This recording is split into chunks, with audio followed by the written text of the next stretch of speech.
want you to listen to me right now. This place was built for you and for football, and it's about to explode. Today is not about the past. It's not about the future. It's about right here, right now.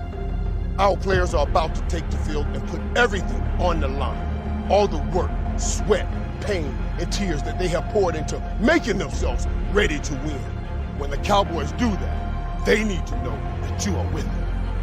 We are all here together. One heartbeat, one purpose, one goal as family. We know the only way to achieve the ultimate goal is as family, together. For today, on this field, legends will be made. Legendary moments will be captured. So stand up, scream, and make sure the boys feel you. Y'all feel it? It's that time. I'm ready for it. Are you ready? I feel the tension. I feel the electricity. Nerves are setting in. We're gonna dig in and fight. Hit them and then hit them some more. This game means everything to these boys. They need to hear you. So get up and let your boys hear you because they believe they can win it all for you. Come on, Dallas. Let's open up a can.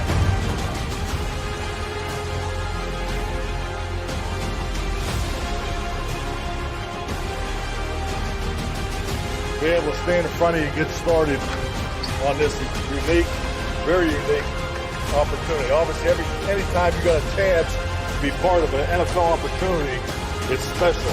But I think stating the obvious, the uniqueness of this battle with COVID that we got in front of us, not only this year professionally, but personally.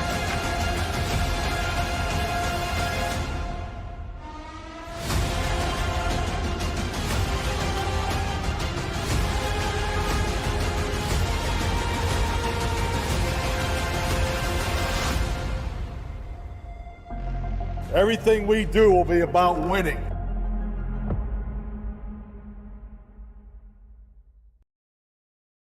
Three, two, one. Here we go. Oh, yeah.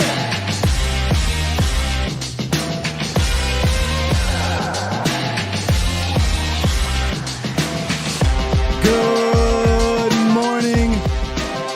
Good people. Welcome to A to Z Sports Live. We're streaming live on YouTube. We on Facebook. And of course, I am your host, Will Skywalker. Still, boom!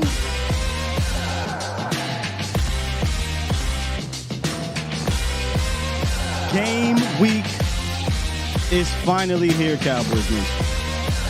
If Mike couldn't get you fired up, if the rattlesnake couldn't get you fired up, I'm going to try to get you fired up. We got Cowboys, Giants, Week 1 preview, and we're talking about the Giants offense against this Cowboys soon-to-be dominant defense. Yes, indeed. In the roundup, we do have some injury news to get to. A little concerns there, but it's all good. Plus, my guy, my cousin, Terrence Steele, got the bag. If that, man, look, how do you not get fired up from that?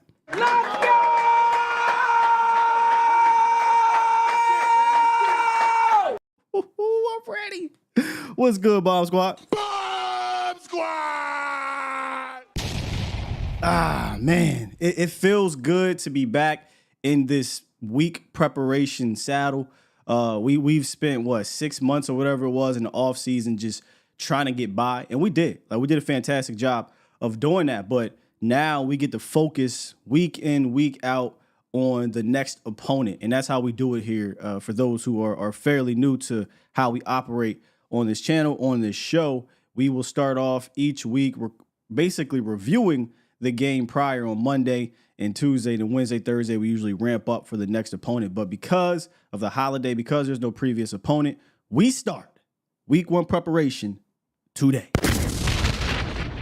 And if you do want to call in, you can do so. 351-999-3787. I'll probably get to the phone lines on the back half of the show. We have a lot to get into, We got some roundup news, and I do want to focus on this Giants offense and how the Cowboys will match up against it because, Brian Daboll, Mike Kafka, I call it the Daboll deception. Those dudes are the master of deception, the master of disguise, and we'll jump into the film room to take a look at some things and how the Cowboys can counter that, or at the very least, how the Cowboys can attack it, because they will try to attack Dallas in of itself. So I'm excited, y'all. I can't wait to get into this thing. I can't wait to get into the season routine, because it, in my opinion, I think we have one of the best routines out there. So I appreciate y'all for joining me this morning. Let's get into this roundup, because we got some things to talk about. I'm a little bit concerned about injuries right now, but we'll get a better idea once we get to about Thursday or so. So here we go with the roundup. It's time! It's time! It's time! It's time. It's time. It is time for. It's time for the morning roundup.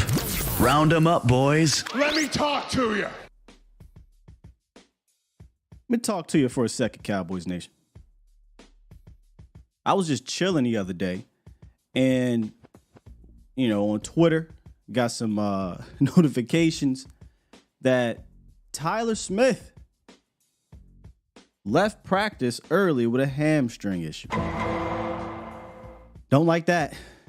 Do not like that. This is the word from the beat. Quote, Cowboys left guard Tyler Smith exited practice today, which was Monday, I believe, with hamstring discomfort. A person familiar with the situation said initial belief, however, is it's minor. When it comes to hamstrings and it comes to Cowboys, I never look at anything as minor. So this is definitely a bit of a concern going into week one against a defensive line that is pretty damn nasty. It's a really good defensive line, and Wink is a crazy defensive coordinator. We'll get into that tomorrow. But we definitely need Tyler Smith at full go on Sunday night. And even if he's 95%, 90%, I'll take it. But I'm hoping this is something that goes away, and by the time we get to the end of the week, Tyler Smith is good to go. He's young, so they usually can bounce back from these things a little bit better than a veteran. But man, it's felt random, because Tyler Smith has been cool all offseason, no issues, and then boom, this pops up the week of the game. Don't like it, but we'll keep our eye on it. Also, here's some good news though. Donovan Wilson, he's progressing. He's getting closer. He didn't practice yesterday, but he was off to the side doing resistance bands with Britt Brown. So, word is from McCarthy, he's getting there. We won't know until Thursday or Friday's designation, but I'm hoping like hell that he's good to go for week one. They didn't put him on IR. They didn't put him on any type of designation that would have him miss games. So if he's not available for week one, I think he'll be ready next week, but we'll keep an eye on that. Good news though, he's progressing and he's getting closer. McCarthy did say we're not going to designate anything with him just yet. We're early in the week. No practice today, so we won't know anything about either of these guys. However, to complete the shit sandwich, right? Sam Williams did not practice Monday and was not on the side doing resistance band work because he suffered turf toe last week. In the middle of the holiday weekend, right? This kind of got brushed under the rug, but Sam Williams, he had turf toe last week, and those things can linger. Those things can be an issue. He didn't practice yesterday. There's no practice today. We'll see what happens tomorrow and Thursday, and then they'll likely start to head out to New York at the end of the week. But man, we were excited about Sam. We still are, right? We're excited about Sam Williams' year too. But if he can't start off the season, that sucks. And this is a terrible timing given what happened with Sam Williams off the field. Now we combat that with him possibly not playing on the field. It makes you a little queasy, but we're hoping for the best for Sam Williams, Dono, and Tyler Smith. So these are some injuries we have to keep our eyes on throughout this week. Let's get to some good news. Get some good news, man. I'm gonna have to hit up my cousin. I'm gonna hit up. Hey, cuz, what's good with you? Terrence Steele secures the bag. For those who have been around here since 2020, Terrence Steele has started off as my third cousin. When we've had cookout shows, which you know what that means if you've been here, and you'll know what that means come Monday when the Cowboys get the job done. He's always sat at the kid table because he just never really established himself until 2021 he got that chance. So we know about Terrence Steele, right? Comes in 2020, an undrafted free agent, gets thrown in the fire, and he just bombs for most of the season. But you saw something towards the end. And the game for me that kind of turned it around was against the Ravens in 2020. He put out some good film, and I did a breakdown on that. But then in 2021, offseason came. He had his ups and downs. Preseason was very hit or miss, and he was thrown in the fire once again, held his own against the Chargers, and the rest is history to me. On that right side, Terrence Steele has held it down to the point that the Cowboys gave him a 5-year extension, $86 million, $50 million guaranteed. Shouts out to Cuzzo, man. Shouts out to him. I wanted to get this thing done last year. They probably wanted to see him get another year in. I thought we could maybe sneak a cheap deal. He ended up playing out of his mind. Terrence Steele played very well last year. And then he got injured. And I know a lot of people think, well, if you get injured, discount, right? Maybe, depending on who you are. But at this premium position, that necessarily wasn't the case. Now, I saw some people talk about how this was an overpay, and I'll get into that here in a quick second. But this, in my opinion, was no overpay.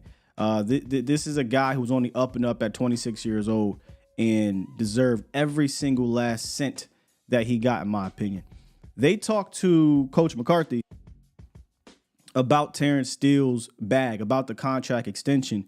And here's McCarthy on that in today's first word.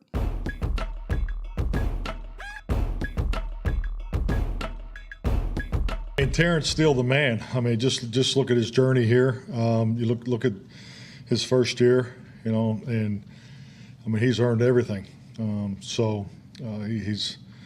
He's someone, obviously we have a lot of very high value tied to him, and it's he's earned this contract. Really proud of him, but just his work ethic and the way he goes about it, So I mean, he's improving. He's improving every year. We've asked him to improve, and says so much about him as a person. Terrence did not have one setback. Didn't miss a day.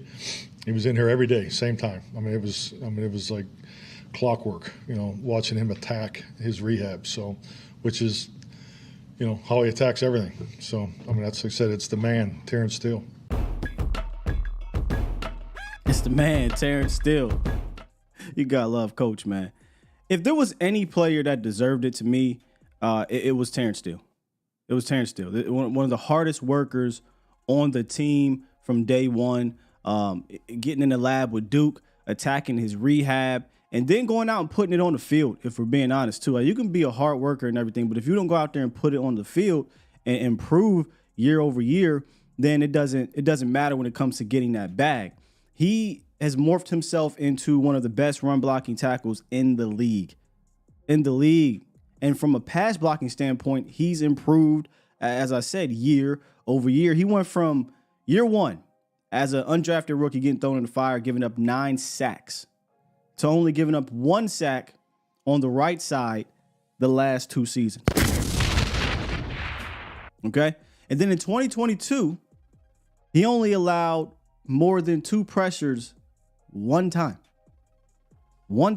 He allowed more than 2 pressures 5 times in 2021. So he is clearly improving. And this, again, like I said, he's 26 years old. He's athletic. He's strong. He is just a workhorse in the run game. Him and Zach Martin have this connection on that right side that, when they do that duo block, they are one of the best right sides in the National Football League, in my opinion. I mean, just look at him throwing dudes around. And now Terrence Steele, you know what he has too, that I can honestly say I didn't quite see in year one? It's the attitude. And the play that comes to mind about Terrence Steele and the attitude was against the Washington football people in 2020 when the year was just, it was going down bad for the Cowboys. And Andy Dalton gets knocked out. I mean, he gets rocked. And not a single person, including Terrence Steele, a single person came to Andy Dalton's defense right there. And I think maybe because you had a bunch of guys who just weren't sure of themselves, who were trying to get them their heads into the game and into the season. But ever since then, Terrence Steele has this confidence and this attitude that he brings each week that you don't see that anymore. He has turned into the enforcer when things like that happen. And maybe he got a little bit of that from Lyle. Maybe that has come with confidence. But, just a shout out to Terrence Steele. Again, 26 years old. The arrow is pointing up everywhere. Work ethic, pass blocking, run blocking, just everything about him is pointing up. And I'm excited to see what the future holds for him on that right side. You may potentially have your two studs, your two bookend tackles in Tyler and Terrence, or we'll see what happens with Austin Richards. But nonetheless, I think you got three options to have bookends, young bookends at the tackle spot, and you can kind of fill the rest in the middle as you go along. So salute to T Steele, man. Salute to him. Before we move on and break down this Cowboys defense against the Giants offense, let's go hit the phone line. Well, we'll hit the phone lines real quick. We got James on the horn. Let's hear what he got to say about today. What's good, James? I'm good, brother. How are you?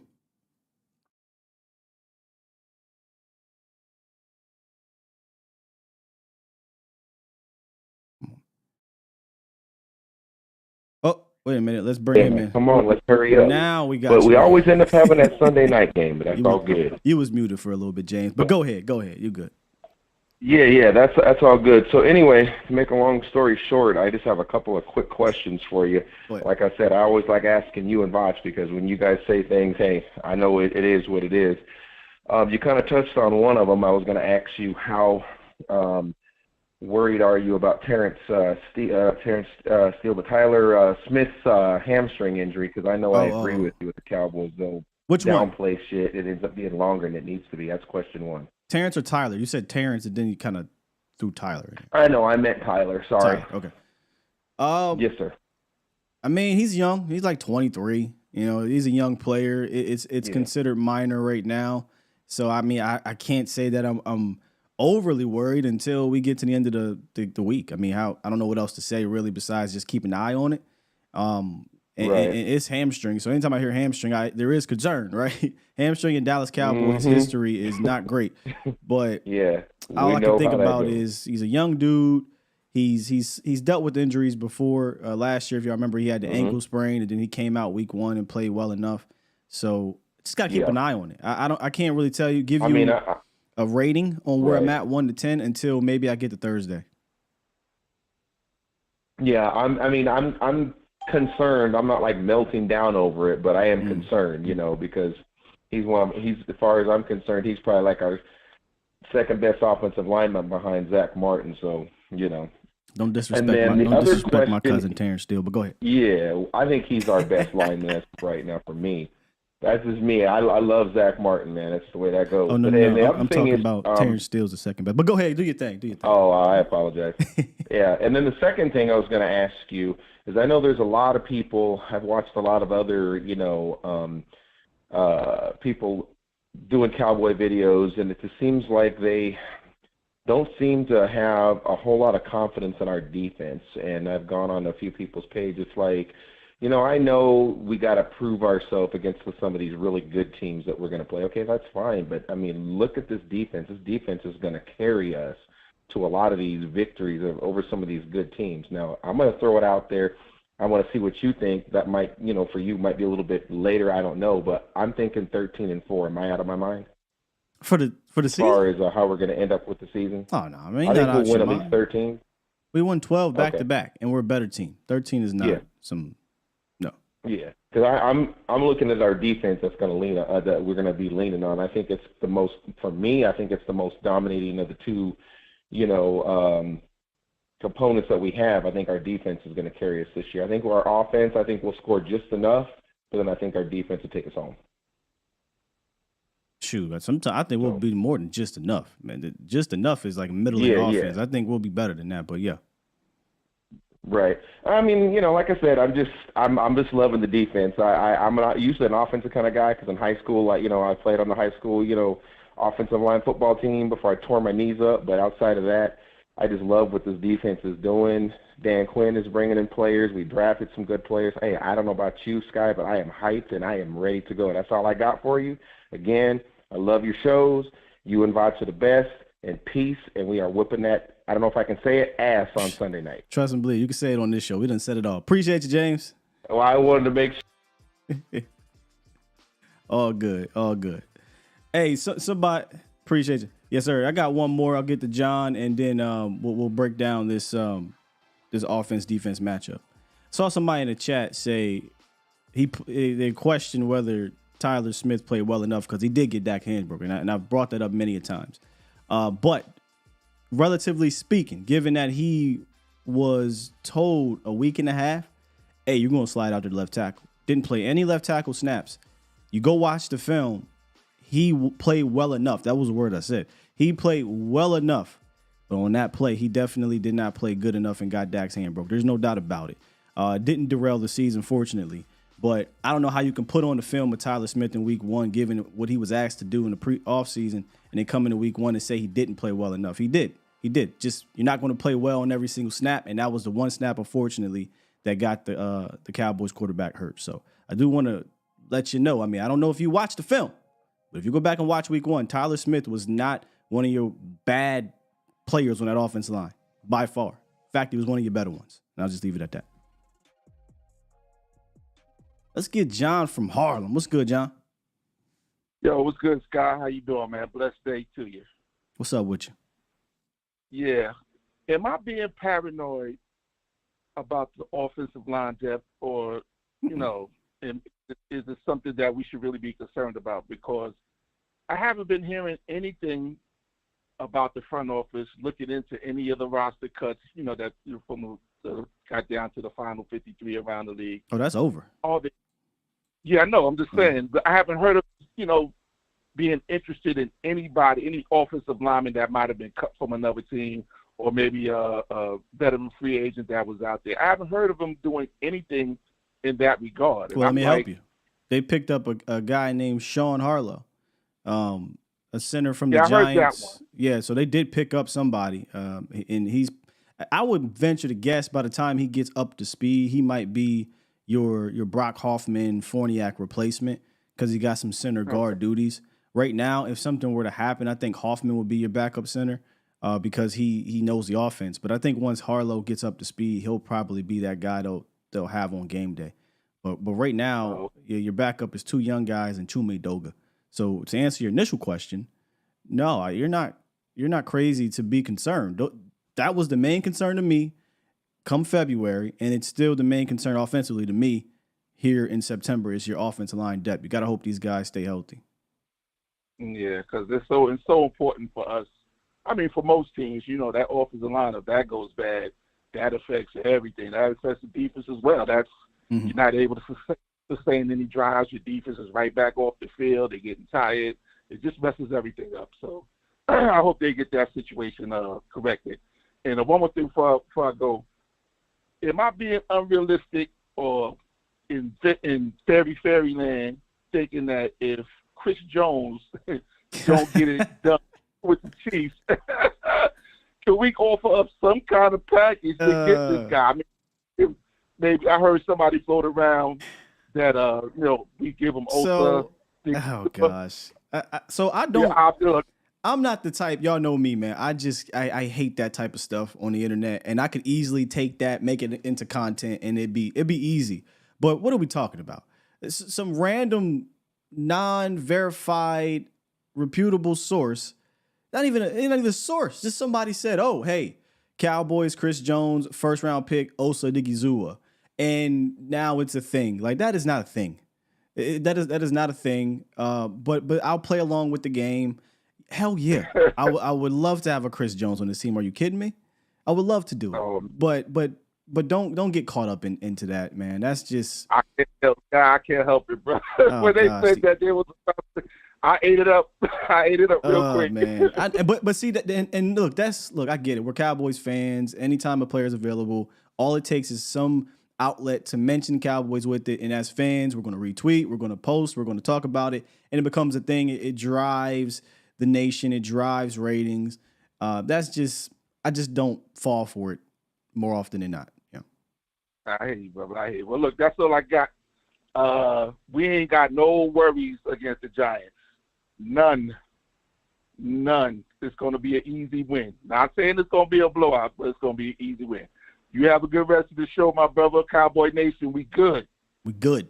My guy James from Harlem. Blue Magic. John, brother John. Oh, my bad. John, my bad. I had James just earlier, so I said James from Harlem. John from Harlem. My bad, bro. All right, we good, bro. You take it easy. Salute. Shouts out to you, John. John, John, not James. Good segue, though. Good segue heading into talking about the Giants and nothing to worry about. Here's the thing. I always say this. Fear no one, because this team is good enough to beat anybody. I truly, in my heart, believe that. We have the coaching. We have the offensive personnel. We have the defensive personnel to go out there, compete, and beat anyone. Respect them, though, right? Like, respect everyone. And what we do week in, week out, we're going to find what said team does well and how the Cowboys need to prepare or be ready for, attack, combat that. And then we'll find out where that little weakness is and how the Cowboys can get to that as well. And that'll be each week. We'll look at both the good and the bad of a team, because I just think it's kind of cool, especially when you dive into the film room. So that's what we're going to do right now. We're going to talk about this Giants offense, what it was like a little bit last year and the previous years, and what it could potentially look like this season with a couple new additions in that Brian Daboll and Mike Kafka offense. Here we go. Week 1 of the 2023 season is finally here, and the Cowboys are looking to end one streak while continuing another. Since McCarthy has arrived, the Cowboys have put together back-to-back 12-win seasons for the first time since the 90s. Back-to-back, baby! Cowboys back-to-back in the house! But it hasn't started off great for the McCarthy-led Cowboys during his tenure, with an 0-3 start in season openers. On the flip side, the Cowboys haven't lost to the Giants with Dak Prescott at the helm since 2016. That's 10 straight victories. And while the second-year head coach Brian Daboll has done wonders for the Giants, they were on the receiving end of a sweep in 2022, having lost both to Dak Prescott and Cooper Rush. But it was the defense that kept the Daboll-led offense at bay, averaging only 18 points a game between the two contests. Seeing Daniel Jones getting sacked 8 times with 1 touchdown and 1 interception, and while running back Saquon Barkley did find the end zone on a 36-yard touchdown in the first matchup, that was about it. In his other 24 carries, he averaged 3.5 yards per carry. This will be the second year in the Daboll offense, and they do have some new weapons in tight end Darren Waller and rookie speedster Jalen Hyatt. Let's take a look at what we can expect in this matchup between the Cowboys defense versus the Giants offense.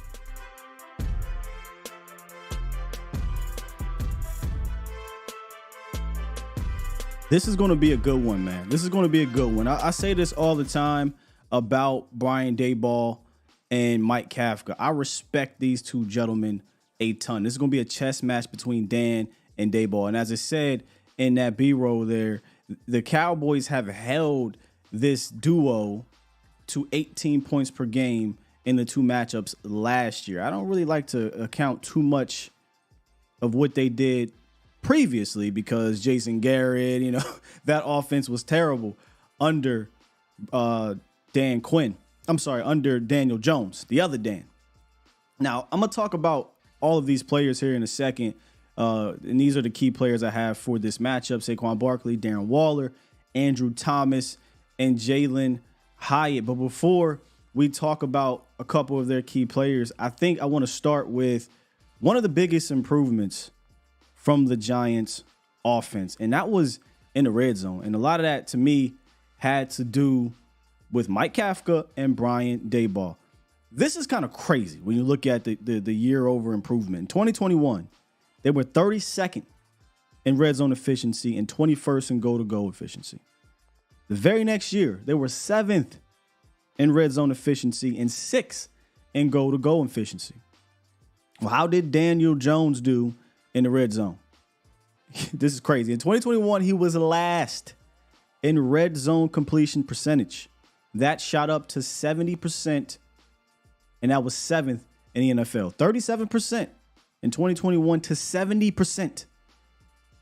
Daniel Jones didn't just turn into this Troy Aikman type of quarterback. Daboll and Kafka are like that, in my opinion. And he went from being one of the worst red zone guys to being first in EPA per attempt. I just don't think that is a coincidence, y'all. I don't.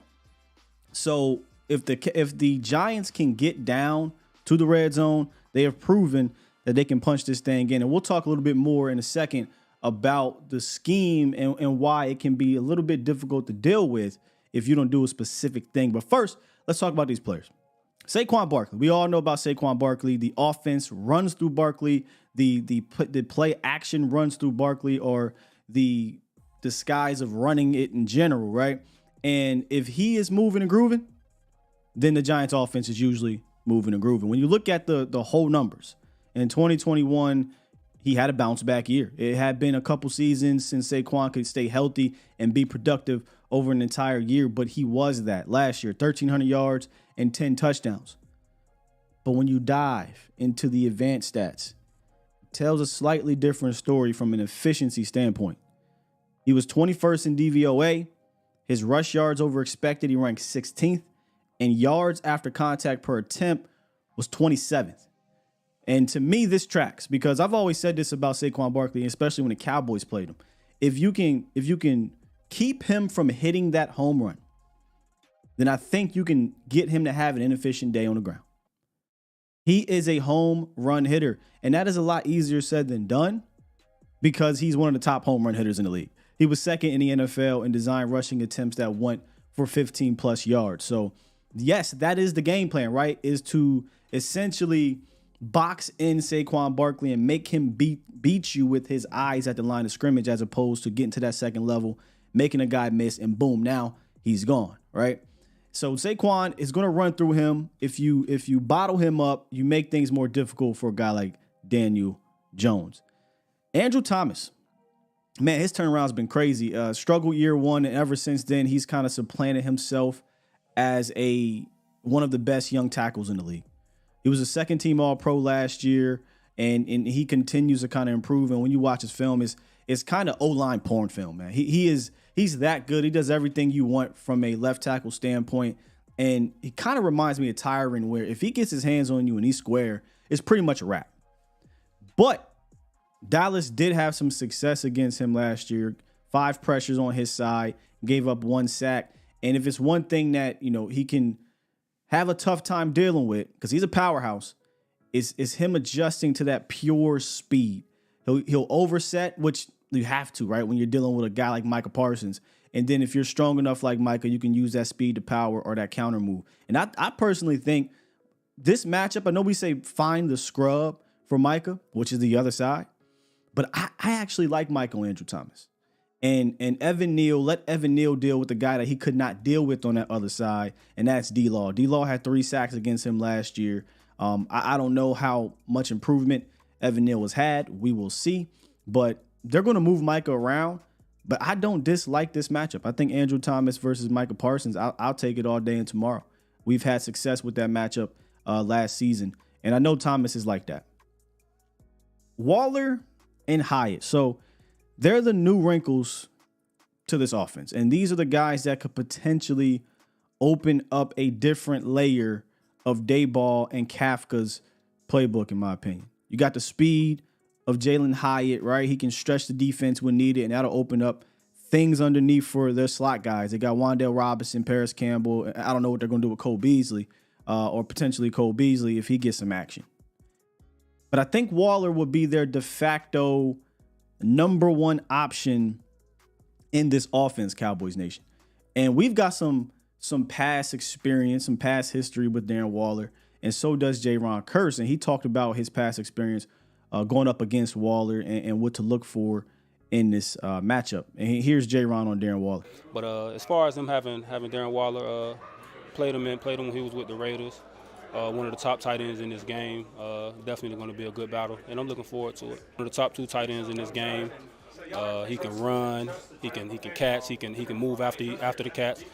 So he poses a threat who's ever going against him. But like I said, I faced him before, so I got some familiarity with his game, and he probably does with me too. So like I said, it's going to be a showdown on Sunday night. Yeah, I'm not sure if they cut him in general. He's still listed on their roster. Talking about Cole Beasley, my bad. He's still listed on their roster in regards to PFF, but he did retire, came back, He got signed by the Giants. So if my guy Authentic's in here, you let me know what's the deal with Cole Beasley, Authentic. Let me know. But they do have Wan'Dale Robinson. They do have Paris Campbell, and those dudes play in the slot a lot. They got a lot of slot dudes. They had a lot of slot guys on their team. And I think they'll utilize those guys. But they're definitely going to utilize Darren Waller. He's going to be their de facto number one wide receiver, tight end, passing option, whatever the hell you want to call it. And when you talk about Kafka and you talk about Dayball, I think Dayball is a guy who makes the sauce and is used by Kafka. Dayball makes the sauce and is used by Kafka. What do you mean by that? In 2022, the Giants had a 54% success rate when they ran pre-snap motion with play action. That's the deception I talk about a lot. They're going to use leverage and deception to be efficient. So when they did that, right? Pre-snap motion with play action, Daniel Jones had 118.2 quarterback rating and 8 yards per attempt on such plays. So that tells me that coaching matters. He took a guy like Josh Allen. We talk about this a lot with Dayball. He took a guy like Josh Allen and improved him to where he's at right now. He got here with Daniel Jones, and Daniel Jones didn't light the world on fire, but you're talking about a guy who was last in certain categories, a guy who was a turnover machine, and because of coaching, because of scheme, he was able to knock those turnovers more than half and turn him into an efficient quarterback, albeit he's not some playmaking quarterback through the air. On the ground, it's a different story, but through the air. But he did enough to keep their offense respectable in a way. It's not a great offense, but it was respectable because of the scheme, because they are masters at deception. And I want to take a look at what makes their offense a little bit challenging from a film standpoint. So bear with me here as we go through some of this film from preseason. Now, this particular game is the only series I believe their first team offense had in preseason against the Panthers, but you will see a lot of what they did last year in this film, and really you'll see some of the things they're probably going to do. And I know McCarthy talked about 35% of the plays you'll see on Sunday night you will not have seen on film in general, but I definitely think the basis of the Giants offense will live through leverage and deception. On this very, very first play, you get it. You get the motion. You get a stack release and an angle route by Darren Waller. So here's Darren Waller in tight. You're going to get a motion. And what I mean by stack release, these guys are going to stack. Darren Waller is going to take his time, push up, and hit this angle route for an easy first down completion. These are some of the easy buttons we talk about as well. They are known for easy buttons. Again, more motion. We're going to clear this middle of the field, and you're going to get a 1v1 on this side. So here's a pre-snap motion by the running back. That's going to move this linebacker out of the equation. And you got an easy read for Daniel Jones. A little push off at the top, but it is what it is. First down. You'll see a running theme during this whole thing here. Once again, motion, play action, max protection. Middle of the field gets pushed, and you're going to get Darren Waller on this over route. This is what I mean by max protect. If I can here. 1, 2, 3, 4, 5, 6, 7 guys are going to be in max protect, and this pocket is just deep and easy for Daniel Jones. Now, what's crazy is when you see a max protect, that usually means it's a 2-man route into likely 4 or 5 guys in defense. 1, 2, 3, 4, 5, and if you count him, 6.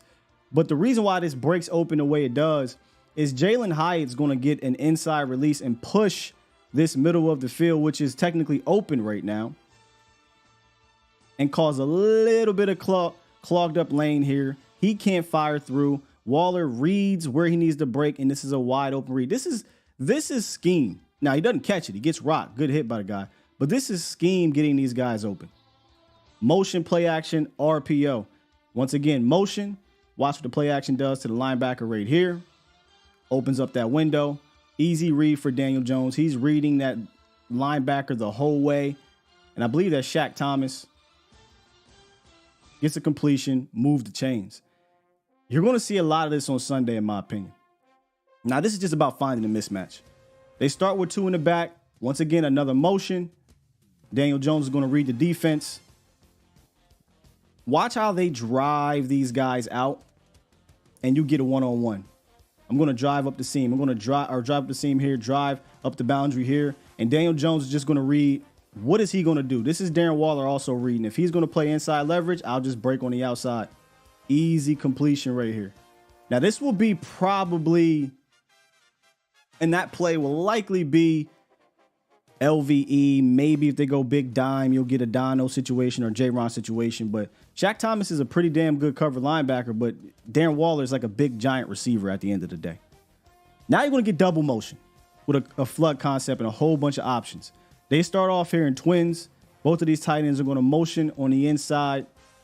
And this is what makes this scheme difficult if you don't get the pressure. You're going to have a million different things happening right here.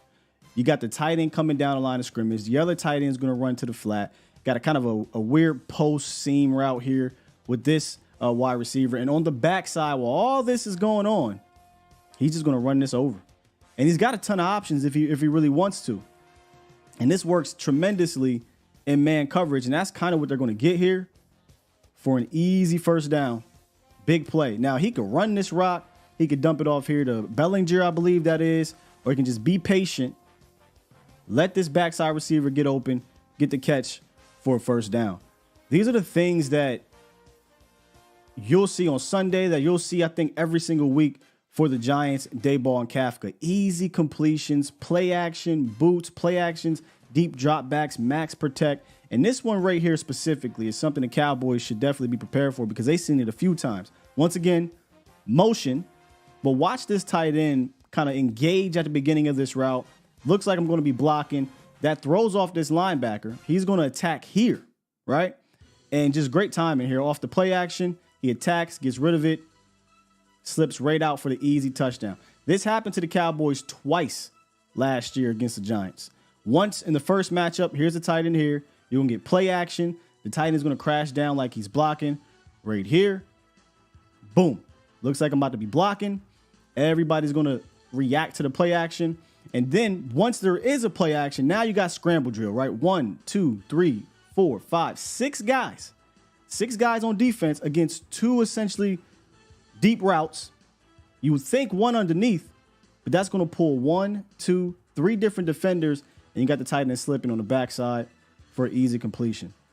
And these are some of the easy buttons, some of the challenges, some of the deceptions that Brian Daboll and Mike Kafka are going to use against the Cowboys' aggressive defense. Now, the key to this, in my opinion, the key to this is all about getting pressure on Daniel Dimes. And that's something the Cowboys did at a high rate last year. I think they sacked Daniel Jones 8 times in those 2 matchups. In this first matchup, they sacked him 5 times and pressured him at one of the highest rates I ever seen. There were some numbers that came out after that game, and I think it was something like this was the highest pressure rate on Monday Night Football in the last 10 years or whatever it was. So the Cowboys definitely have the defensive line to pressure Daniel Jones, to disrupt all of the timing and things of such. But one of the things you saw them do in the second matchup, get the ball out, get the ball out, get the ball out, play action, get Daniel Jones on the move. Daniel Jones was on the move in this game, but he was on the move because he had that pressure. You know, he was running around doing these type of things and not completing passes. I think he had a QBR of like 30-something in this game. In the second game, he was a little more cleaner and he was a little better. And that was because Kafka and Daboll understood, okay, we can't just drop back. We can't just play action, drop back, and expect things to open up on the back end. The Cowboys' coverage was too good at the time. Their front is entirely too crazy, and we need to do something to combat that. And I think you'll see it come from pre-snap motion and play action at the snap or during pre-snap motion. That was the most successful thing they did last year. And just in that opening preseason debut for their first team offense, I think they're going to continue to do it. Now, what they'll do is they'll match that with Jalen Hyatt. They'll send Jalen Hyatt on some deep routes. They'll maybe get him some bubble screens to open up everything underneath. And then they'll feature Darren Waller as a tight end 1. You know, he healthy. So he's going to be a weapon that you have to deal with. Will he be healthy all season? That's something he hasn't done in his career too much. But in week 1, he is definitely a guy you got to deal with. But I think this is a good matchup. I do. They have wide receivers that don't scare me.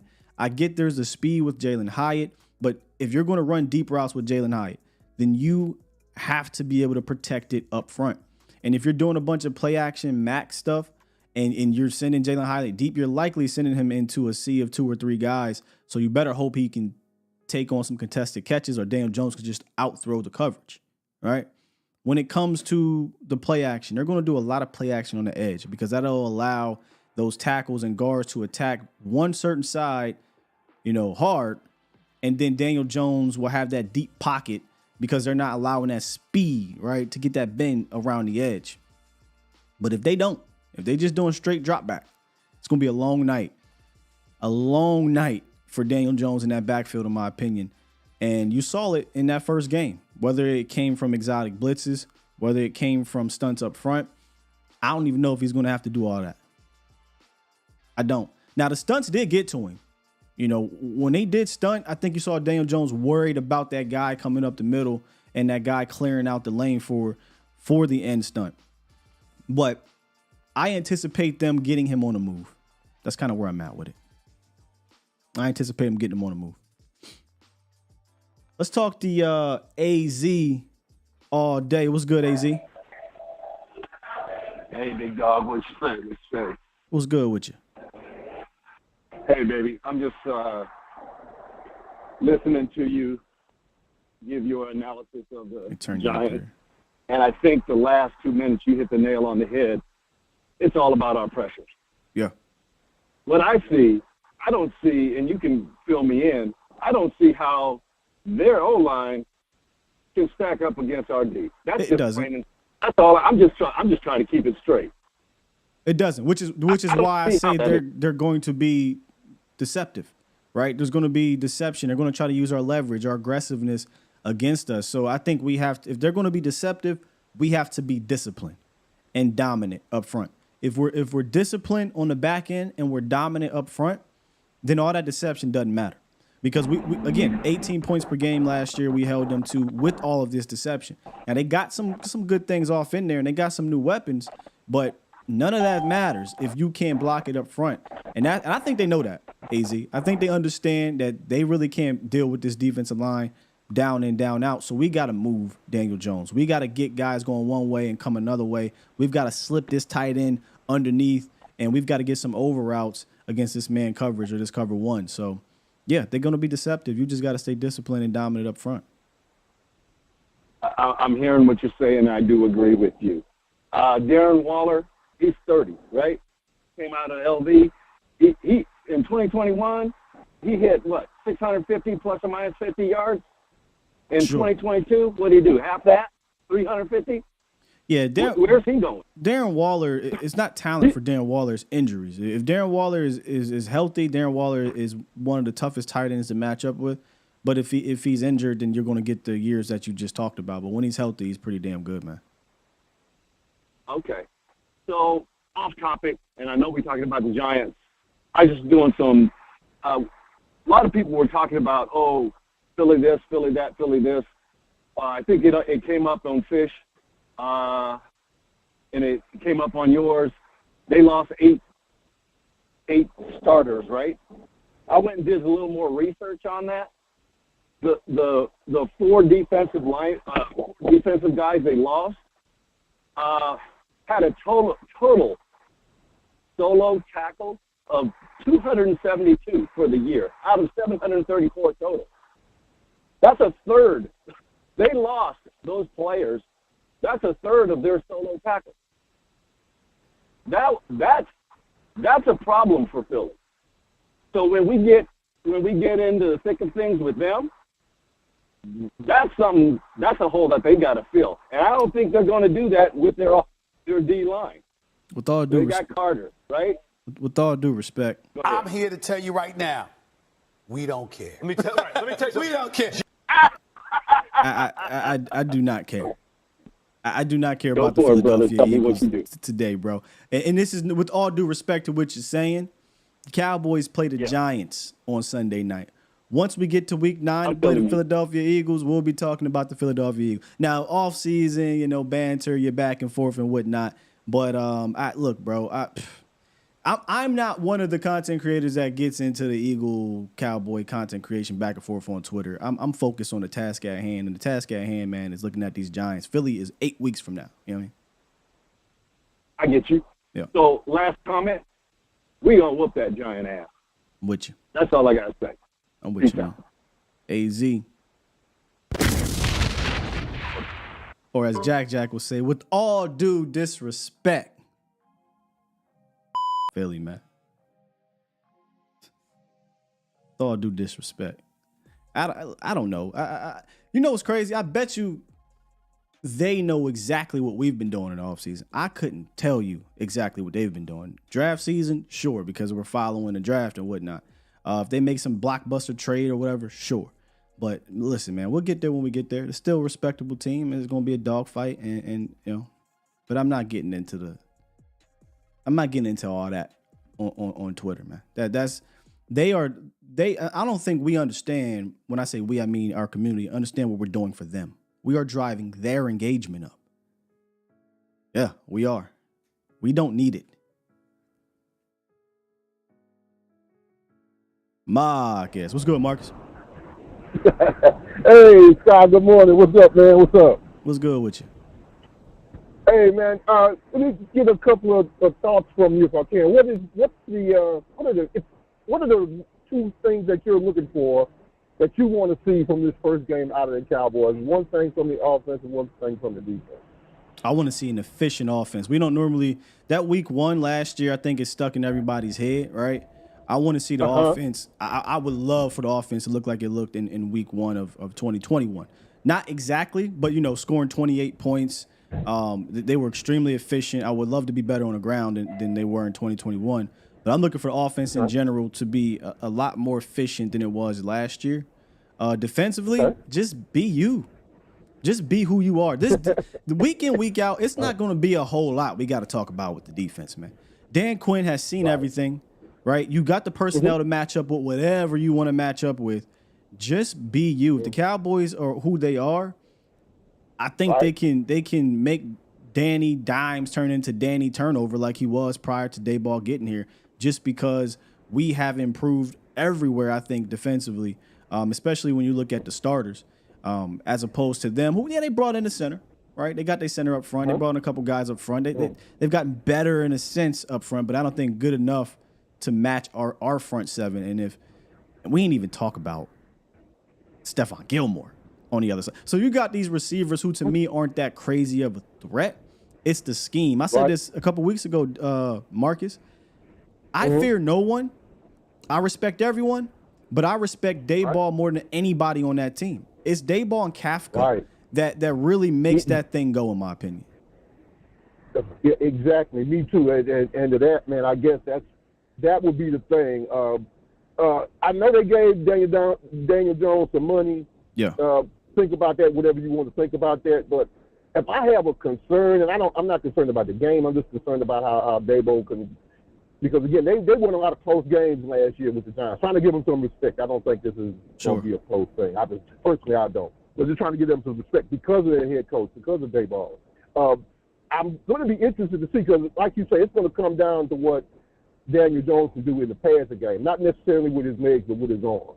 And I'm hopeful that defensively, with all the misdirection and stuff like that, because, again, our focus is going to be on Saquon, but Daboll's a good enough coach to where he's got a counterpunch. It's going to depend on whether or not Daniel Jones can make the throws to loosen the defense up. And I don't know. I kind of got a feeling that he can't. I know he can't. But I kind of got a feeling Ryan Daboll going to have some things up his sleeve. So I'm just hopeful that while I'm confident we can win, that we don't get lax in who we're facing. Because even though we're talking about when you say we get lax, do you mean fans or do you mean the players? I'm kind of meaning the players and the coach. Just don't take them for granted. I guess what I mean. Marcus, it is week one. There ain't no get lax. There ain't nobody in that locker room talking about some, we got the Giants. We just kick our feet up. Man, it's week one. You a division rival, Sunday night football. The last thing I'm worried about is these dudes getting laxed and taking anything for granted. Yeah, no. Okay. Well, hey, then that's all I want. I want to hear from somebody that knows more than me. So I appreciate I ain't saying I know more than you. I'm just look, bro. I'm just using my common sense here, bro. Week 1 of the 2023 season is happening on Sunday Night Football against a rival. If anybody in that locker room feels lax, they can get off the team. They can get off the team. Well, Mike will take care of that. Mike will take care of anybody light on his vote. Hey, man, let me let you get back to it. Appreciate it, brother. Thank you. No doubt. That's why I had to ask. I said, we talk about the fans? Because as fans, look, we can feel, hey, man, we're going to stomp the Giants, yada, yada, yada. The players in there, we might have to reel them in. We might have to reel them in when this thing starts because they will be fired up. This is a team on both sides of the ball that didn't get a chance to play in preseason. That didn't get a chance to hit anybody else. They are ready, man. I think they're ready. You hear it in Mike McCarthy. I think he's ready.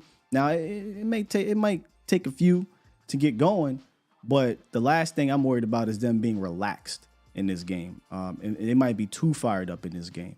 Now, once we get to week 18, week 13 or something, and you're playing somebody that's bad, then things change. But I believe in McCarthy having these boys ready. I believe in Dan Quinn having these boys ready, and I believe in these players being ready for this game for sure.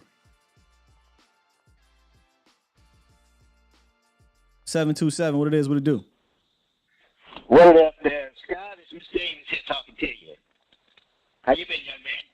I'm doing fantastic, but I'm getting a weird feedback from you, man.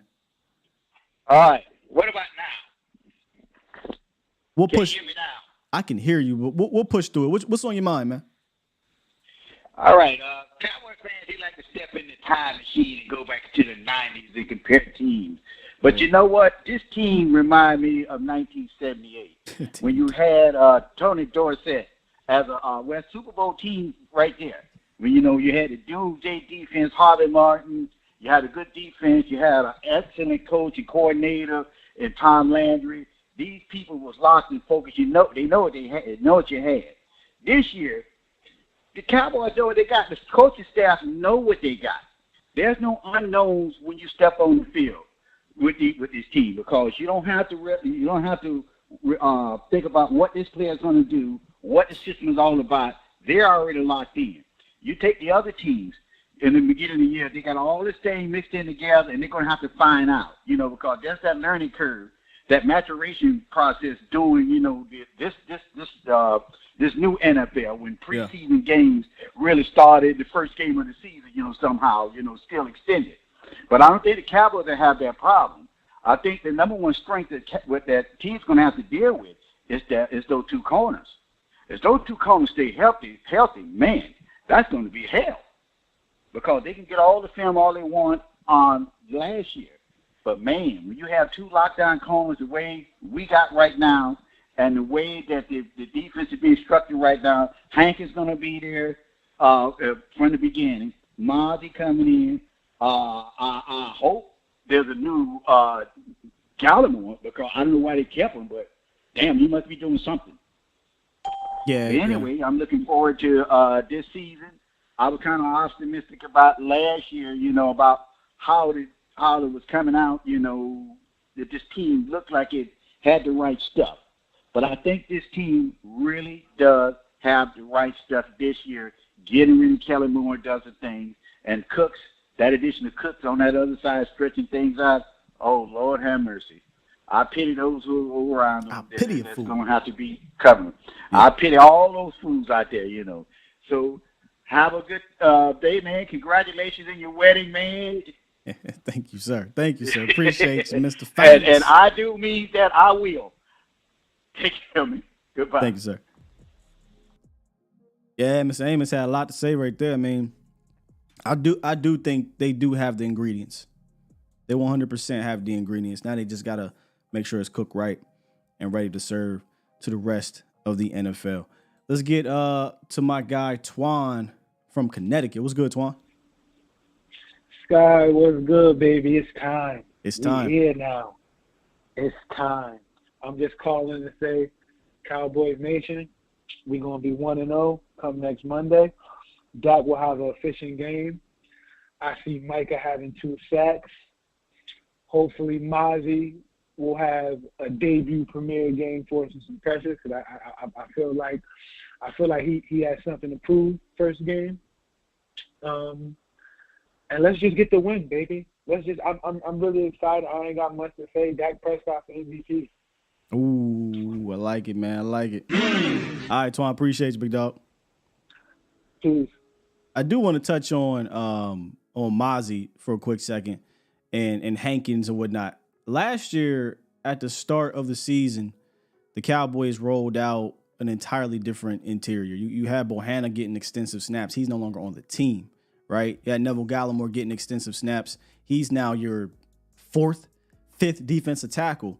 Things are drastically different. You're going to have Hankins, Osa, year 3 Osa, right? You're going to have Mozzie in that rotation. So I do think things will be difficult for them to run up the middle, which is why they'll attack the edges, I think. And I don't know. It's just this thing about Saquon Barkley and the Cowboys.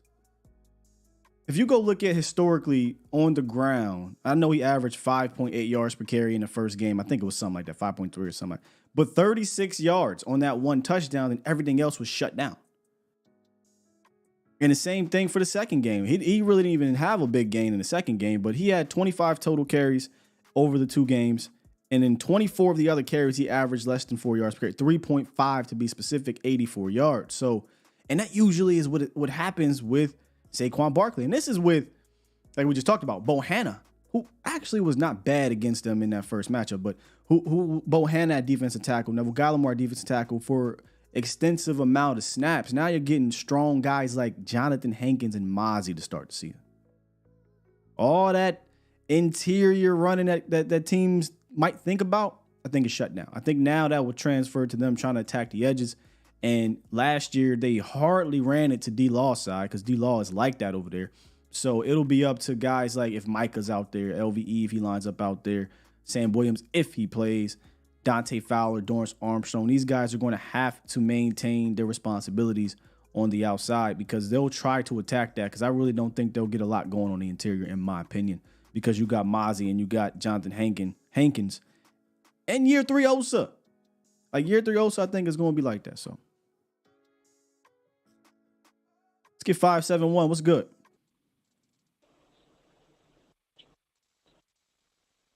571, you are live. Hey, what's still? How you doing, man? I'm doing great, man. How are you? I'm blessed, man. I'm a new caller. I appreciate everything you do, bro. Welcome to the show, man. I appreciate your support. All right, yeah. I just had a quick input I want to put out there. All right.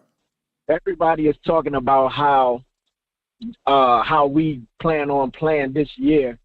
They fail to realize, man, we was 12-5 last year without the weapons that we have. Mm-hmm. Look at what we got now. All I got to say is they better buckle up their chin strap. No, I feel you. I think the additions the Cowboys have made are getting, let's say it's getting swept under the rug. I don't know how you get a guy who was a consensus top 10 cornerback last year and a guy in Brandon Cooks who's 29 years old. Yes, he'll be 30 next month or whatever, maybe end of the month. But he's 29 years old and he still has it if you watch the film. You add that on top of a 12-5 team, right? And you add a Super Bowl winning coach now running things from an offensive standpoint, and you say, they didn't improve. Yeah, I don't know how you get away with that. Yeah, that baffles me. I don't understand that. Like you said, man. I mean, that's crazy. That is real crazy. They see all that the team put out there. We got the help that we need. And like you said, man, we had only, I believe in that 49ers game, if we had some more weapons, we had a hobbled Michael Gallup. I think he was playing that year. Yeah. Or if he wasn't playing, I mean, we had a Noah Brown. And I mean, we ain't have nobody else really but CeeDee Lamb. So, I mean, it's like we got Cooks now, and then we got a tight end that just filled the role that we lost Schultz. Yeah. So I say this, man, it's going to be interesting because that defense, man, I can't wait to see what that defense do, man, because I live in Texas, but I'm from the East Coast, bro. I'm from the DMV. So all of my Redskins family and stuff and them Philadelphia Eagles, man, bro, tell them Buckle their chin straps. I live in Texas, but I'm from the East Coast too, man. And dealing with the NFC East fans up there and Pittsburgh. I went to school near Pittsburgh, and they just as bad when they were winning. When they was winning Super Bowls or going to the Super Bowl, it was hell. So I know what you mean, bro. It's our turn. Yeah. Well, I ain't gonna hold you. I'm gonna let some other callers call in. Tell Voch I appreciate what he do too, man. Him and Law. I follow all you guys, man. Thank you, brother. God bless you, man, and keep doing what you're doing, bro. Salute. Yeah, tomorrow I can't wait to break down this offense. And he mentioned the whole Niners game and not having. We got weapons. We've got juice. The team needed juice. We were leaning on, if you think about it, and with all due respect to these players, the Dalton Schultz and the Ezekiel Elliott's, they kind of muddied things up. Noah Browns, Michael Gallup, they muddied the offense. That's just who they were. And then you lose your biggest juice player and you don't use a guy like Turpin, you don't use a guy like Malik Davis. It's tough, man. It's tough. Even if you, and knock on all the wood you can, even if you lose a juice player, there are Deuce Vaughn, Tony Pollard, CD Lamb, Jalen Tolbert, I consider some juice too, right? Brandon Cooks. You got Jake Ferguson, I think gives you juice at the tight end position. Kevontae Turpin. You've got explosive. You've got players that have some juice.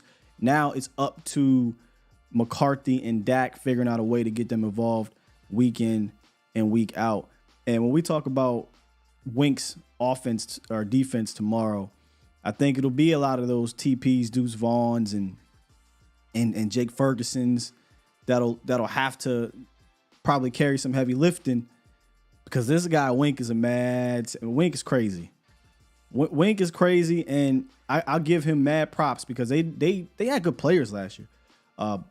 They secondary wasn't all that nice, but their defense low key was able to hold their weight in certain categories and week in and week out. But we'll talk about it tomorrow. It's only right I introduce Sonny into the show, man. What's good, Sonny? Hey, good morning. Good morning, good sir. Hey, I was listening to you on the TV. I didn't see you transfer. Hey, I'm gonna try to make this a real serious conversation.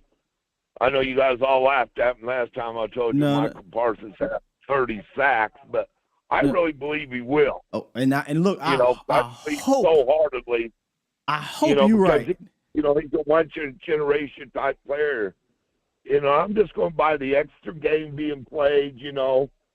I'm thinking that 30 sack could be very possible be there, for somebody. But that's not what I called. The reason I called is I want to know what did you I didn't get to see when you did your picks. What did you have us going as? I didn't make any picks. You mean like record wise? Yeah. I think the floor is 12-5 again. You know what I mean? I don't really do records all like that. But the floor is 12-5. You don't think we made any improvement at all then? Sonny, ain't no way you've been watching my show and you come away with that. Absolutely, we've made improvement. I said the floor is 12-5, meaning. Hey, Tyler, I'm sorry, but I'm breaking up. Hey, I'm going to have to call in again. Gotcha, Sonny. I'm hearing this static on my end. Yeah, the aliens done came down and got your ass again. Sorry. It's all good, Sonny. Appreciate you, big dog. Go get some sugar, Sonny. Go get some sugar. Yeah, the floor. Look, I don't do record predictions. I stopped doing that a long time ago. Definitely with this damn team. I've seen 13-3, 13-3, 12-4, 12-5, 12. When the Cowboys are good and healthy, barring any catastrophic injuries, they're going to be a double-digit win team, and I think the floor is 12-5. They definitely can reach 13-4, 14-3, 15-2. Hell, I truly do believe that. But I'm not going to put a record on it. They'll lose some games because it's the NFL season, but I think they'll win a hell of a lot more. And at the end of the day, they will be one of the Final Four teams. I do believe that this year, barring catastrophic injury. Sonny said he said he ran out of, what'd he say? Sonny usually cool when it comes to the reception, so I'm not sure what happened, but it's all good, bro. Come call back in tomorrow. I got you, bro. I got you. Billy said, I'd rather have Parsons at 15 sacks, but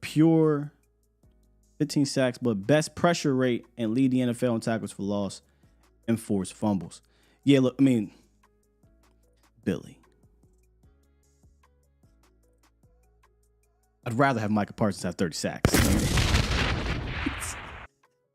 Do you understand how absurd that number is? Like, if we had to go with 30 sacks or lead the league in pressure rate and 50, I mean, he's been up there in pressure rate and had 13 and a half sacks or whatever, tackles for loss. For 30 sacks is going to result in a hell of a lot of forced fumbles too. And then you do count tackles for loss with the sacks. So give me 30 sacks all day and tomorrow. We had 54 sacks as a team last year. You mean to tell me Micah can get more than half? Hey, Sonny, I hope you right, bro. Remember, we asked Sonny. Sonny said, well, what's the sack record? I said, well, 20, 22 and a half, 23. Sonny said, that's it? It's 17 games. That's hard. That's hard to do. That is hard to do, man. But we have a healthy rotation. We've got interior guys now that I think will push that pressure towards Micah. And I definitely think he could have a career high in sacks. No doubt about it. But give me that goddamn 30 sacks. Somebody said, oh, that was Meacham. Meacham said, if he get 30 sacks, the front office will have to throw the bag at 11. Well, I'm here to tell you right now, they're going to have to throw the bag at him, period. Point blank. All right, we're going to hit this chat and head up out of here because we do got to prep for the show later for Vosh Lombardi Live. Shouts out to my bro. I think he's in here. I saw you guys dropping his name. We'll be back previewing the Giants. I can't remember. I think it's the Giants off defense today and the Giants offense tomorrow. And as we get ready for week 1. 20 sacks is incredibly hard, says Honey Bear. Yes, indeed. Yes, indeed it is. And then Zotan said, might as well say Micah gonna have 10 picks. That honestly, that's the next step I want to see from Micah. And I know that's hard to do when you're rushing the passer 80% of the time. But he's so good. Like, he could have been a fantastic strong safety. I think he could have played. He could have did anything he wanted to do. But I would love to see him add 3 picks to his resume. And he can do that rushing, right? Rushing, D. Ware style, jump up, interception, fake rush, drop back when he sees a screen, interception. But if he adds that, if he has that little thing on top, I already think he's the best defensive player in the league. But it'll be undoubted. There will be no doubt that he's the best player in the league. Nothing to announce or address. My guy already announced it, you know, that we got married over the weekend. But, you know, I sometimes bring the private life to y'all, but certain things I also ain't trying to put too out there. But yes, indeed, I have joined the club. Never pull out. Shaq, the Vikings fan. Can you imagine? That's a Madden stat. 30 sacks, 10 picks, 200 rushing yards, 3 rushing touchdowns. It's a Madden stat, bro. Yes, A Boogie the Boss said that Aiden Hutchinson catches picks. He does exactly what I said, right? Like, he'll drop back when he reads the screen, pick. He'll jump up in the air, pick. Like, that's something that I think Micah Parsons can do. And I think from a nuanced standpoint, Micah Parsons is developing his pass rush technique. I mean, I thought you saw that happen during year 1, but it still wasn't up there. Then year 2, you started seeing it put together. Now what I'm seeing, at, you know, camp, practices and whatnot, the tape we're seeing, hey, Andrew Thomas gonna have a long day. And Andrew Thomas is a damn good left tackle. If you in the chat, if you are in the chat, authentic, this is no disrespect to Andrew Thomas. That boy gonna struggle against Micah though. Yeah. I don't think they should put Micah on Evan Neal's side because I think D-Law will own that matchup. And I think Andrew Thomas against D-Law is actually a better matchup for Andrew Thomas. So I'm moving Micah around in the sense of letting him work on that side and letting him work in the middle, doing some stunts or whatever, getting him involved, Oppo, and just let D-Law wreck shop over there. With all due respect to the second team All-Pro. I just watched Micah go to work. That's all I'm saying. Yes, indeed. Was it Friday? Friday night. I'll be on with Authentic, so we'll be able to have this conversation with Pick Six Sports prior to this weekend's game. So make sure you check us out. And if you missed the super team up from Sunday, where, man, I felt like everybody in the damn content creation arena was there during this DC Universe team up. Make sure to go check that out. It's on a couple people's pages. I know Law and I know Boss in general. So make sure y'all check that out as well. But before we get up out of here, make sure y'all hit this like button if you enjoyed the show today.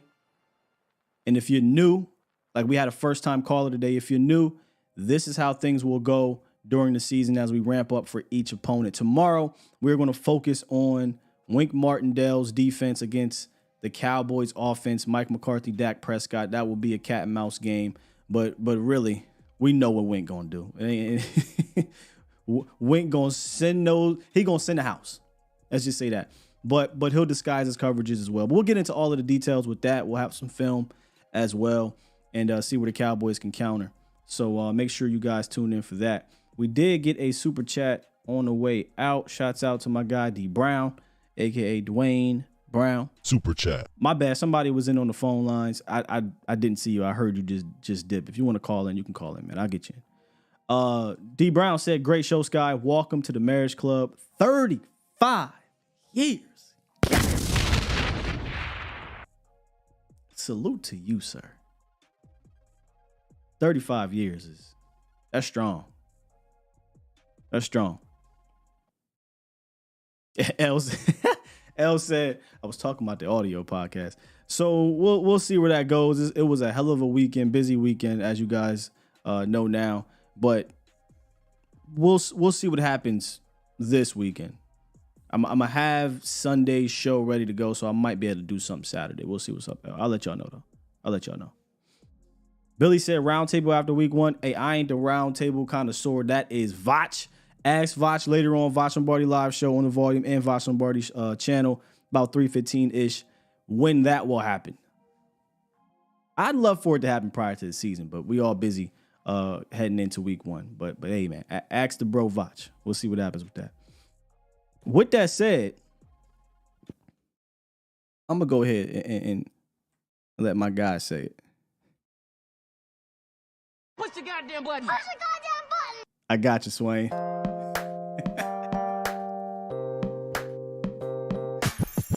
Richard wants me to do the wrestling podcast live. Maybe I'll get a Patreon. Maybe I'll get a Twitch. Vach been telling me to get a Patreon for years. Maybe I'll do that. And in the Patreon, you can see how I put together some of these film reviews and whatnot on top of the wrestling talk. But I'm out of here. See y'all later. Make sure I check out Mo as well. Vach Lombardi Live, 3:15-ish. Love y'all. Peace.